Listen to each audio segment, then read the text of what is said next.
Vous êtes-vous déjà demandé combien de mystères se cachent dans les pages de la Bible? Parmi les prophéties, les visions et les événements surnaturels, il y a des récits d'êtres si énigmatiques qu'ils défient notre compréhension. Qui étaient-ils? D'où venaient-ils? Et quel est le but de votre existence? Certains de ces êtres semblent être des messagers de Dieu, tandis que d'autres provoquent peur et confusion. Il existe des anges d'apparence indescriptible, des créatures aux multiples visages et même des entités qui défient toute logique humaine. Mais que signifient réellement ces êtres? Étaient-ils symboliques ou existaient-ils réellement? Et plus encore, pourraient-ils encore être parmi nous? Aujourd'hui, vous rencontrerez 10 êtres mystérieux mentionnés dans la Bible et découvrez ce que la foi, la spiritualité et les Écritures révèlent à leur sujet. Préparez-vous, car certains d'entre eux peuvent être très différents de ce que vous imaginez. Passons maintenant aux 10 êtres les plus mystérieux de la Bible. Toi, chérubin, il s'agit sans aucun doute de l'un des êtres les plus énigmatiques décrits dans la Bible. Contrairement à l'image popularisée au fil des siècles, qui les présente comme des anges enfantins et délicats, les Écritures les présentent comme des créatures puissantes et imposantes, entourées de mystères. Leur présence est directement associée à la gloire de Dieu et à son trône céleste, étant mentionnée à la fois dans l'Ancien et dans le Nouveau Testament. Mais qui sont-ils? Quel est votre rôle dans la hiérarchie céleste? Et pourquoi apparaissent-ils à des moments si cruciaux du récit biblique?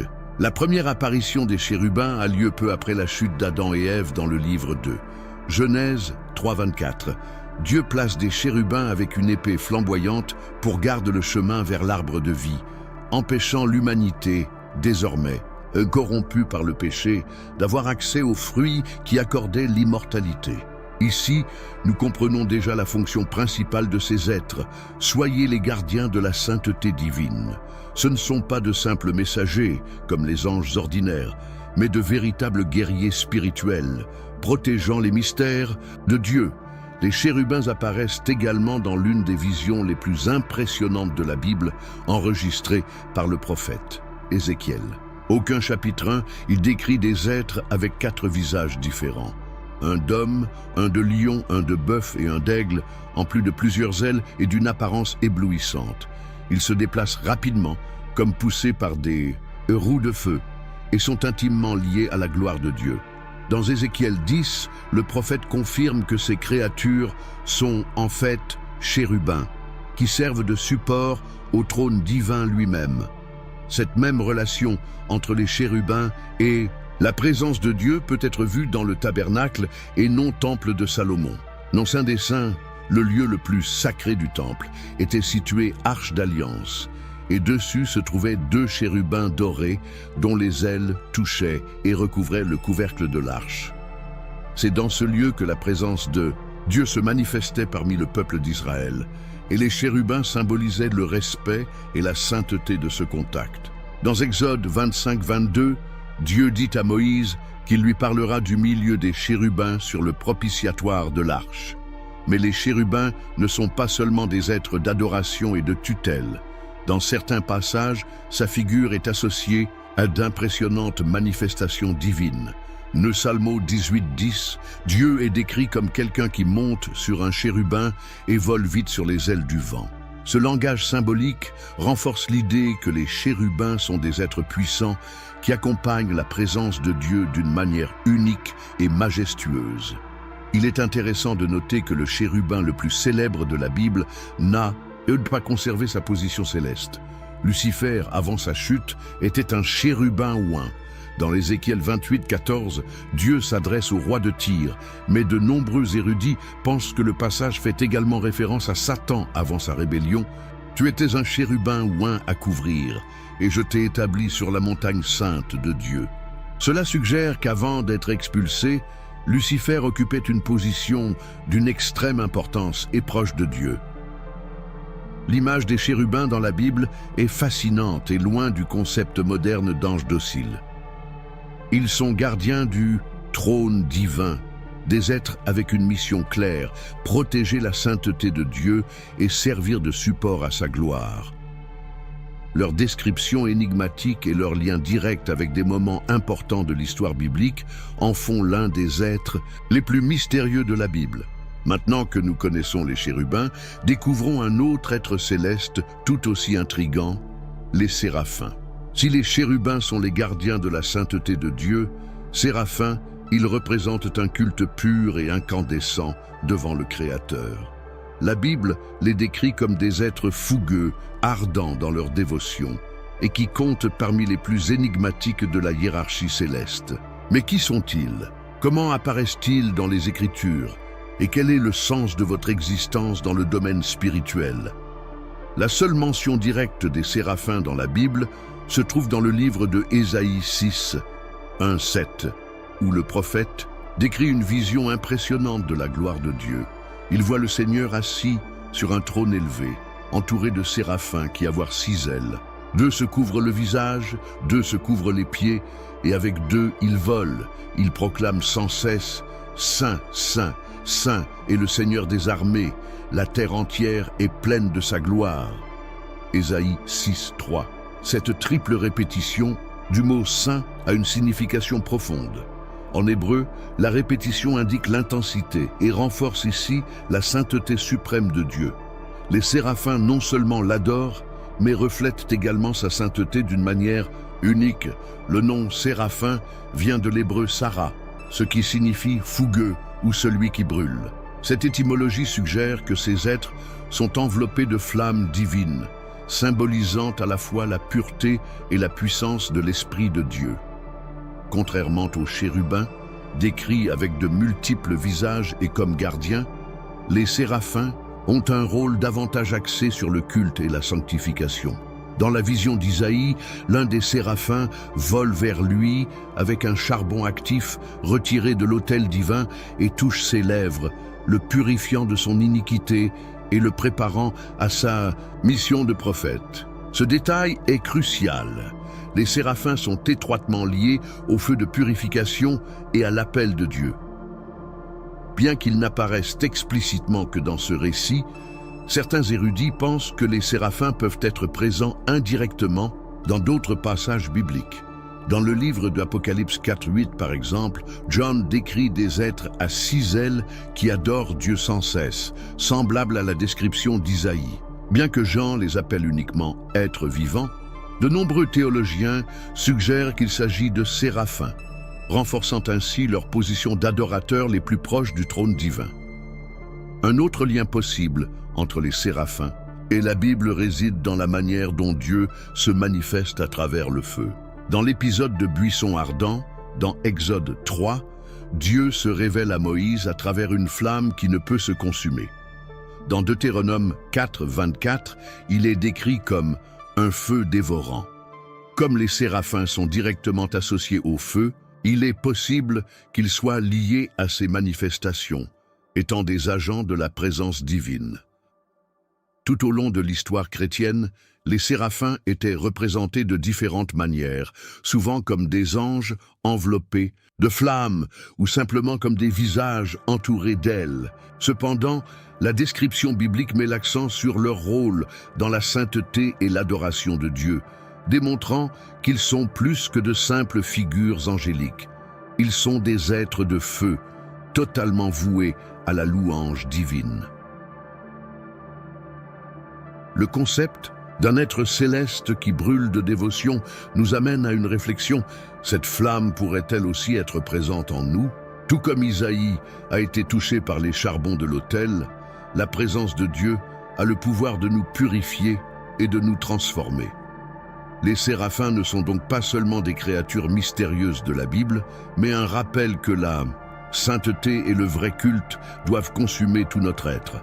Maintenant que nous connaissons ces êtres célestes du feu, explorons une autre figure mystérieuse, le ange du Seigneur, dont l'identité suscite de profonds débats et révélations. Parmi les êtres mystérieux de la Bible, peu suscitent autant de débats que les anges du Seigneur. Contrairement aux anges communs, cet être apparaît de manière énigmatique dans plusieurs passages, assumant un rôle qui dépasse celui d'un simple messager. Parfois, il parle comme s'il était Dieu. Dans d'autres, il reçoit l'adoration et agit avec l'autorité divine. Mais qui est cet ange? Envoyé spécial du ciel ou manifestation directe de Dieu sur terre? Le ange du Seigneur apparaît pour la première fois dans Genèse 16, quand le de sorte que serviteur égyptien d'Abraham qui s'enfuit dans le désert. Il retrouve Agar près d'une source et lui fait des promesses que seul Dieu peut accomplir. Je multiplierai grandement ta descendance, qui ne sera pas dénombrée, aussi nombreuse soit-elle. Genèse 16, 10. Agar reconnaît la nature divine de cet être et déclare « Tu es Dieu qui voit ». Genèse 16, 13, suggérant que le Seigneur lui-même s'est révélé à elle. Une autre réunion remarquable a lieu à Exode 3, quand Moïse voit le buisson ardent. Le texte révèle que l'ange du Seigneur est apparu dans la flamme du buisson, mais peu après, la voix qui sort du buisson s'identifie comme Dieu. « Je suis le Dieu de ton père, le Dieu d'Abraham, le Dieu d'Isaac et le Dieu de Jacob. » Note Exode 3, 6. Ici encore, nous voyons l'ange du Seigneur assumer une identité divine, ce que les anges ordinaires ne feraient jamais. L'ange du Seigneur est aussi un puissant guerrier, agissant directement dans les batailles pour libérer le peuple d'Israël. Dans 2 Rois 19, 35, il détruit 185 000 soldats de l'armée assyrienne en une seule nuit pour protéger Jérusalem. Sa force et son autorité démontrent un pouvoir qui va au-delà de celui d'un messager céleste, le plaçant dans une position unique au sein de la hiérarchie spirituelle. De nombreux passages suggèrent que cet ange n'est pas seulement un être créé, mais plutôt une manifestation de Dieu lui-même. À plusieurs reprises, lorsque les gens rencontrent cet ange, ils se prosternent et l'adorent, ce qui est interdit lorsqu'il s'agit d'anges ordinaires.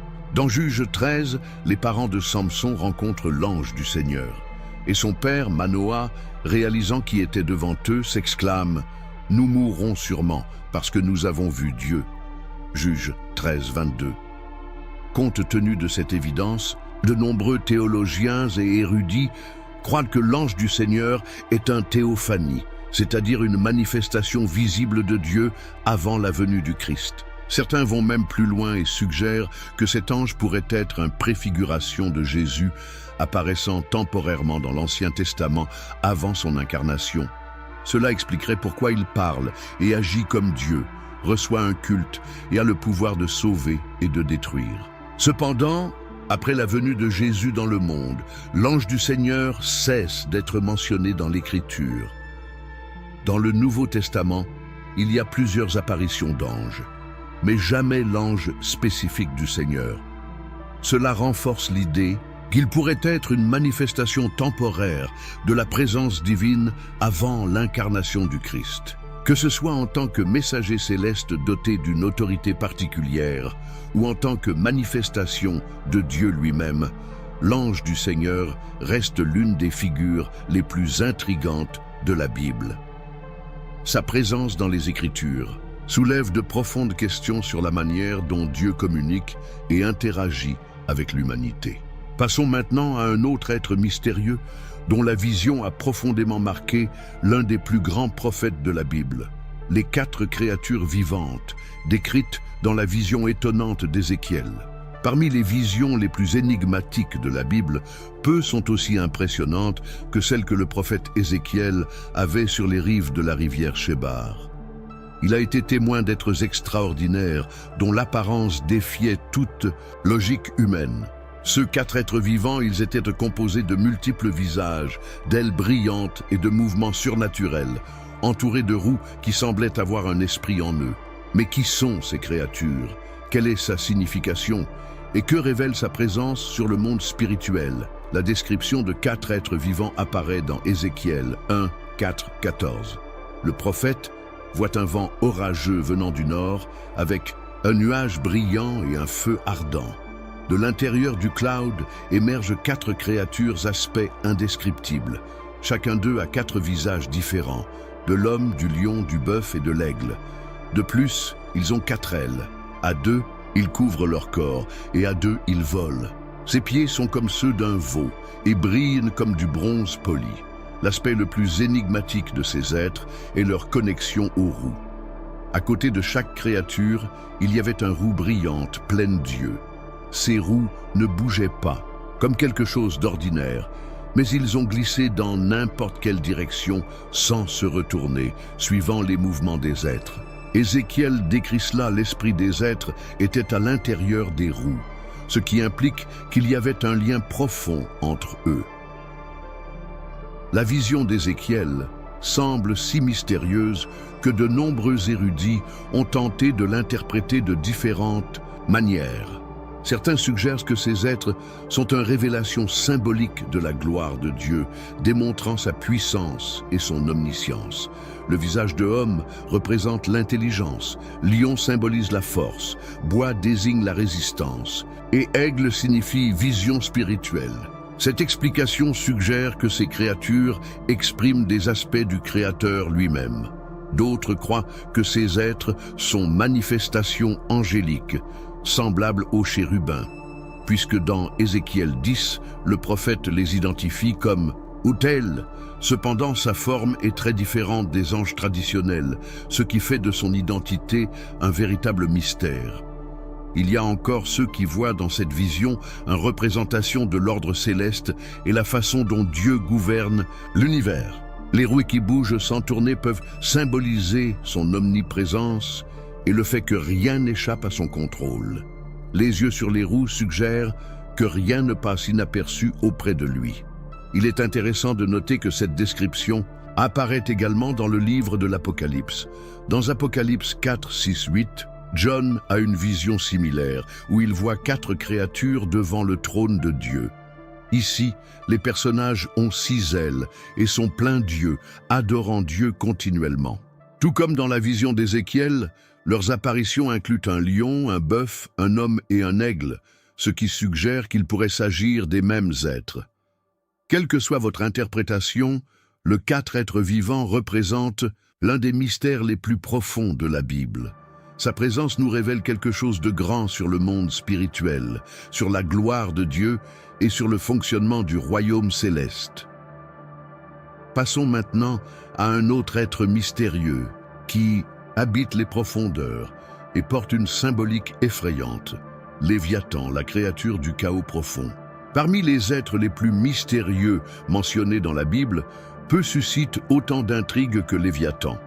Décrit comme une créature gigantesque et terrifiante, cet être habite les profondeurs de la mer et dégage un pouvoir qui défie l'entendement humain. Mais qu'est-ce que Léviathan exactement? Serait-ce un véritable animal, un symbole du chaos ou même une sombre entité spirituelle? La description principale du Léviathan apparaît dans le livre de Bon 41, où Dieu met Job au défi de considérer la grandeur de cette créature. Le chapitre entier décrit Léviathan comme un monstre colossal et indomptable. Il possède des écailles impénétrables, des dents terrifiantes et des yeux qui brillent comme du feu. Son souffle semble tout enflammé et ses narines expulsent de la fumée, comme s'il y avait une fournaise à l'intérieur de lui. Dans Bien 41-33, Dieu déclare « Il n'y a personne comme lui sur terre qui ait été créé sans peur ». La description du Léviathan ne se trouve pas seulement dans Job. Salmo 74-14, il est mentionné comme une créature vaincue par Dieu. Tu as écrasé les têtes de Léviathan et tu l'as donné à manger aux habitants du désert. Déjà dans Ésaïe 27-1, il apparaît comme un dragon de mer qui sera détruit à la fin des temps. En ce jour-là, avec son épée sévère, grande et forte, le Seigneur punira Léviathan, le serpent rapide, Léviathan, le serpent tortueux, et tuera le monstre qui est dans la mer. De nombreuses interprétations ont émergé au fil des siècles pour expliquer qui ou ce qu'est le Léviathan. Certains chercheurs pensent que cela peut représenter un animal réel, comme un crocodile géant, ou encore un dinosaure qui existait dans le passé. La description de sa cuirasse résistante et de son habitat aquatique renforcerait cette idée. Cependant, d'autres voient le Léviathan comme un symbole du chaos et de l'opposition à Dieu. Dans la mythologie de plusieurs cultures anciennes, les créatures marines géantes représentent souvent le chaos maléfique et primordial. Si l'on analyse les références bibliques, Léviathan semble être lié à cette idée d'une puissance destructrice qui sera vaincue par Dieu à la fin des temps. Une théorie encore plus profonde suggère que Léviathan pourrait être une représentation de Satan. Le fait qu'il s'appelle serpent sinueux et habitant les profondeurs des eaux peut faire référence à l'ennemi de Dieu, qui est également décrit comme le dragon dans le livre de l'Apocalypse, Apocalypse 12, 9. Cela indiquerait que Léviathan n'est pas seulement une créature physique, mais plutôt un symbole des forces spirituelles du mal. Qu'il s'agisse d'un être littéral ou d'une métaphore du chaos, Léviathan reste l'un des mystères les plus étonnants de la Bible. Sa présence dans les Écritures montre qu'il existe des forces que seul Dieu peut contrôler et que même les créatures les plus redoutables sont soumises à leur pouvoir. Faisons maintenant connaissance avec un autre être énigmatique de la Bible qui porte également un grand mystère, Béhémoth, le géant indomptable de la création. Si Léviathan représente le chaos des eaux, Béhémoth, c'est son homologue terrestre. La Bible décrit cette créature comme colossale, puissant et inébranlable, un véritable monstre qui défie toute tentative humaine de domination. Mais qu'est-ce que Béhémoth exactement? A-t-il réellement existé ou est-ce le symbole de quelque chose de plus grand? La seule description détaillée de Béhémoth apparaît dans le livre de Bon 40, 15, 24, quand Dieu, en répondant à Job, présente la grandeur de sa création. Le texte décrit Béhémoth comme un animal gigantesque doté d'une force incomparable, de muscles robustes et d'une queue qui bouge comme un cèdre. Il se nourrit de pâturage, vit au bord des rivières et ne craint rien ni personne. De nombreux chercheurs ont tenté d'identifier Béhémoth avec de vrais animaux, comme un hippopotame ou un éléphant. Cependant, le référence à sa queue comme un cèdre a suscité des désaccords, car aucun de ces animaux n'a une queue grande et imposante. Certains suggèrent que la description peut faire référence à dinosaures herbivores géants comme les sauropodes, qui correspondent le mieux à l'image présentée dans le texte. D'autres pensent que Béhémoth pourrait être une figure symbolique, représentant la force de la création divine et l'insignifiance de l'homme devant la puissance de Dieu. Dans le contexte du livre de Job, l'apparition de Béhémoth vise à montrer qu'il existe des forces dans la création que l'homme ne pourra jamais contrôler, ce qui rend nécessaire de faire confiance à la souveraineté de Dieu. Il existe également des interprétations qui lient Béhémoth à concepts de chaos et de mal, ainsi que Léviathan. Certaines traditions juives et chrétiennes suggèrent que Léviathan et Béhémoth sont entités opposées qui se feront face à la fin des temps. Tandis que Léviathan règne sur les mers, Béhémoth règne sur la terre et tous deux sont maintenus sous le contrôle divin. Qu'il soit une créature littérale ou un symbole de pouvoir et d'ordre, Béhémoth reste l'une des figures les plus frappantes de la Bible. Sa mention rappelle la grandeur de la création et les limites humaines face à la grandeur de Dieu. Passons maintenant à un autre être biblique tout aussi mystérieux et terrifiant. Le dragon de l'Apocalypse, la bête qui trompe le monde.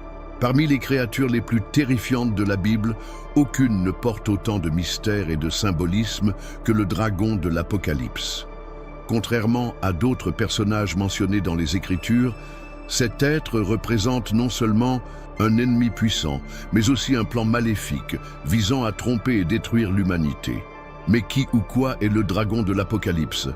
Est-ce littéral ou le symbole de quelque chose de beaucoup plus grand? Le dragon apparaît dans Apocalypse 12, 3, 9, où John décrit une créature colossale, rouge comme le feu, avec 7 têtes, 10 cornes et 7 couronnes. Ce dragon tente de dévorer un enfant qui va bientôt naître, une référence claire au Messie, mais il est arrêté. Ensuite, il y a une bataille dans le ciel. Michel et ses anges combattent le dragon et ses partisans, et il est chassé du ciel et jeté sur terre. Dans le texte lui-même, Jean identifie le dragon comme Satan, l'ancien serpent, le trompeur du monde. Apocalypse 12, 9. En d'autres termes, il ne s'agit pas seulement d'un monstre, mais d'une représentation du mal dans sa forme maximale. Alors que Léviathan et Béhémoth semblent liés aux forces du chaos, le dragon de l'Apocalypse est le chef de la rébellion, contre Dieu. Un autre détail important est que le dragon donne son pouvoir à la bête de l'Apocalypse, Apocalypse 13, 2. Cela montre qu'il agit non seulement comme une entité spirituelle, mais aussi à travers les systèmes et les puissances terrestres. De nombreux érudits interprètent cela comme une allusion au gouvernement, aux empires et aux institutions qui oppriment la vraie foi. L'image du dragon aux multiples têtes et cornes présente des parallèles avec d'autres passages de la Bible. Dans le livre de Daniel 7, par exemple, il existe des bêtes symboliques qui représentent des empires qui se soulèvent contre Dieu. Ainsi, la figure du dragon ne fait pas seulement référence à Satan lui-même, mais aussi à son influence dans le monde à travers les structures de pouvoir. En plus d'être expulsé du ciel, le dragon a une autre destination finale. Dans Apocalypse 20, 2-3, il est enchaîné et jeté dans le abîme pendant 1000 ans, afin qu'il ne puisse plus tromper les nations. Après cela, pendant une brève période, il sera libéré, mais finalement sera vaincu et jeté dans l'étang de feu, où il sera tourmenté pour toujours. Apocalypse 20, 10. La présence du dragon dans l'Apocalypse nous enseigne quelque chose de fondamental. Le mal peut sembler puissant, mais sa fin a déjà été déterminée par Dieu. Il peut provoquer la destruction, tromper et manipuler, mais il finira par être vaincu. Passons maintenant à une autre figure biblique tout aussi sombre et enveloppée de mystère, le chevalier pâle, l'esprit de la mort. Parmi les êtres mystérieux de la Bible, rares sont ceux qui portent une signification aussi sombre que le chevalier pâle, également appelé la mort.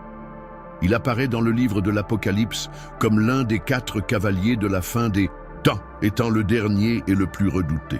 Mais qui est-il? Quel est votre rôle dans la prophétie? Et que représente spirituellement votre présence? La description du chevalier pâle est dans Apocalypse 6, 7, 8. Lorsque l'agneau ouvrit le 4e sceau, j'entendis la voix du 4e être vivant dire « Viens ». J'ai regardé, et devant moi se trouvait un cheval pâle. Son cavalier s'appelait la mort, et l'enfer le suivait de près. Le pouvoir leur fut donné sur un quart de la terre, pour tuer par l'épée, par la famine, par la peste et par les bêtes sauvages de la terre. La couleur de votre cheval, dans le grec original, est chloros, ce qui signifie verdâtre, ou jaunâtre en me souvenant le ton de la décomposition. Cela indique déjà son caractère macabre.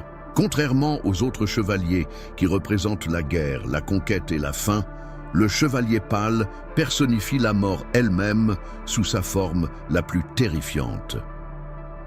Un autre détail impressionnant est qu'il ne vient pas seul. Le texte dit que l'enfer le suivait de près, ce qui suggère que son action n'est pas seulement physique, mais aussi spirituelle. Non seulement il tue, mais emporte avec lui les âmes de ceux qui périssent, indiquant un jugement divin. De plus, le chevalier pâle a le pouvoir sur un quart de la terre et agit de 4 manières, par l'épée, violence et guerre, par la faim, pénurie et misère, par la peste, maladies et ravageurs, par les bêtes de la terre, animaux qui attaquent tout représentent le chaos. Ces 4 éléments suggèrent une période de destruction mondiale, peut-être liée à l'époque de la Grande Tribulation.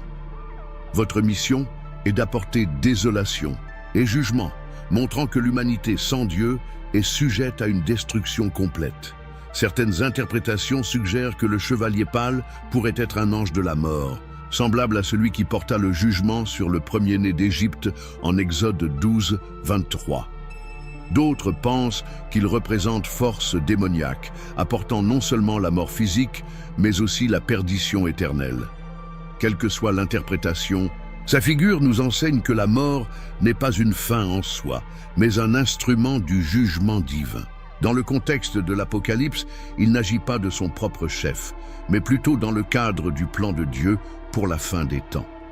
Cependant, la Bible enseigne également que la mort n'aura pas le dernier mot. Dans Apocalypse 20, 14, après le jugement final, la mort et l'enfer eux-mêmes sont jetés dans le lac de feu, symbolisant la fin de son règne sur l'humanité. Cela nous rappelle que malgré sa puissance, La mort sera vaincue par Dieu. Passons maintenant à un autre être, biblique tout aussi énigmatique, les Néphilim, les géants déchus d'autrefois. Parmi les mystères les plus intrigants de la Bible, peu suscitent autant de curiosité que le Néphilim. Ils sont décrits comme géants puissants, descendants d'une union interdite entre fils de Dieu et filles des hommes. Mais qui étaient ces êtres? Est-ce qu'ils ont vraiment existé? Et quel est son rôle dans l'histoire biblique? La principale référence aux Néphilim se trouve dans Genèse 6, 1, 4. À cette époque, il y avait des géants sur la terre. Et aussi après, quand les fils de Dieu vivaient avec les filles des hommes et leur donnaient des enfants. C'étaient des hommes vaillants et vaillants, des hommes célèbres qui existaient autrefois. Le mot Néphilim vient de l'hébreu et est souvent traduit par géant, mais cela peut aussi signifier tomber ou renverser. Cela soulève de nombreuses interprétations sur son origine et sa nature. Certains chercheurs pensent que l'enfant de Dieu, mentionné dans le texte, serait ange déchu, qui a pris des femmes humaines comme épouses et a généré des hybrides d'une force extraordinaire. Cette théorie est renforcée par le livre apocryphe de 1 Enoch, qui décrit comment des anges rebelles, appelés veilleurs, se sont corrompus en enseignant des secrets interdits à l'humanité et en générant des descendants géants. D'autres érudits pensent cependant que les Néphilim pourraient simplement être des humains puissants, rois et guerriers d'une grande force, appelés des hommes courageux et des hommes de renom. Ce point de vue suggère que, enfants de Dieu, seraient les descendants de Seth, tandis que les filles des hommes, ils représenteraient la lignée de Caïn. Dans ce cas, le mélange entre ces lignées aurait généré des dirigeants d'une grande force et influence, mais sans aucune implication surnaturelle. Une autre question qui génère un grand mystère est de savoir si les Néphilim ont été complètement détruits lors du déluge ou s'ils sont réapparus plus tard.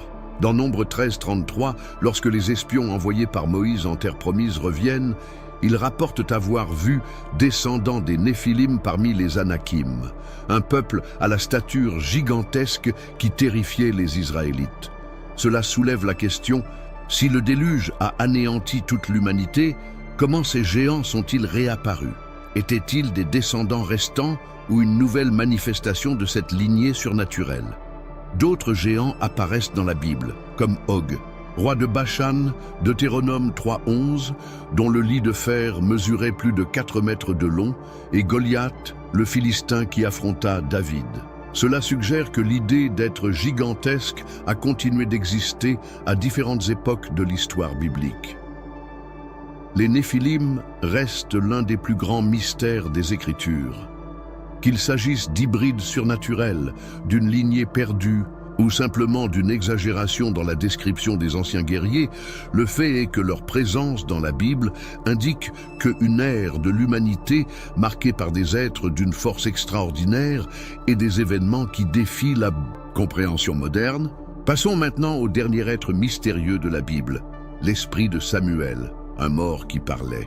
Parmi les événements les plus énigmatiques de la Bible, l'un des plus troublants est l'épisode dans lequel l'esprit du prophète Samuel apparaît après sa mort et parle au roi Saül. Cet événement soulève de profondes questions. Les morts peuvent-ils vraiment parler? Samuel était-il réel ou une illusion? Et que signifie spirituellement cette apparition? Le rapport est en 1 Samuel 28, 3-25. Le contexte est tendu. Le prophète Samuel était déjà mort, et Saül, qui autrefois recevait la direction de Dieu, et désormais je n'entendais plus la voix du Seigneur. Affligé par une guerre imminente contre les Philistins, Saül décide de faire quelque chose d'interdit, trouver un moyen de communiquer avec Samuel. Saül trouve une sorcière dans la ville d'Endor et lui demande d'invoquer l'esprit du prophète. À sa grande surprise, quelque chose d'inattendu se produit. Samuel se montre vraiment. Le médium, effrayé, reconnaît qu'il s'agissait d'une figure divine et décrit un vieil homme enveloppé dans un manteau, ce qui fait croire à Saül qu'il s'agissait de Samuel. L'esprit de Samuel délivre alors un message brutal. Il confirme que Dieu a rejeté Saül pour sa désobéissance et que le lendemain, le roi et ses fils mourraient au combat. Cet épisode est l'un des plus discutés dans les Écritures. À la fin, était-ce vraiment Samuel ou une manifestation trompeuse? Certains érudits pensent qu'il s'agissait en fait de Samuel, comme le texte le dit, ne suggère pas qu'il s'agissait d'un mauvais esprit. De plus, la prophétie s'est accomplie exactement comme elle avait été dite, ce qu'un démon aurait difficilement fait. Dieu a peut-être permis cette apparition comme un acte exceptionnel pour donner un dernier avertissement à Saül avant sa fin. D'autres, cependant, voient cet épisode comme une tromperie démoniaque, puisque la pratique de la nécromancie a été condamnée par Dieu, Lévitique 19:31. Dans cette ligne de pensée, un mauvais esprit aurait pu prendre la forme de Samuel pour tromper Saül et approfondir sa condamnation. Quelle que soit l'explication, l'apparition de l'esprit de Samuel est l'une des plus histoires mystérieuses et effrayantes de la Bible. Qu'il s'agisse d'une manifestation permise par Dieu ou d'une tromperie surnaturelle, l'épisode sert d'avertissement sur les dangers de chercher des réponses en dehors de la volonté divine. Nous concluons ainsi notre voyage à travers 10 êtres les plus mystérieux de la Bible, chacun révélant un aspect fascinant du monde spirituel et de la souveraineté de Dieu sur toute chose. Merci beaucoup d'avoir regardé cette vidéo jusqu'à la fin.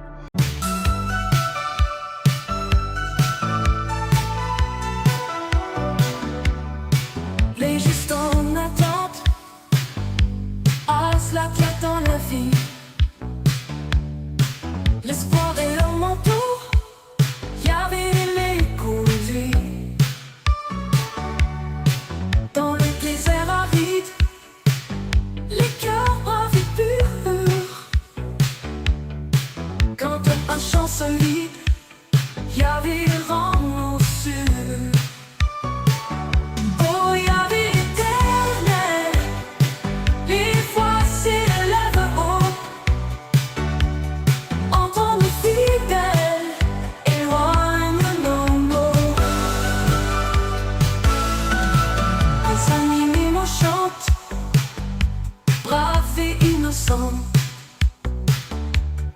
Suppliés dans leur plainte, intervient maintenant.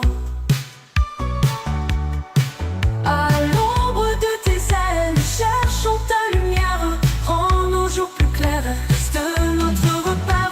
Oh, oh, oh, oh, oh, Yahvé éternel, les voix s'élèvent haut. Entends nos fidèles, éloigne nos mots.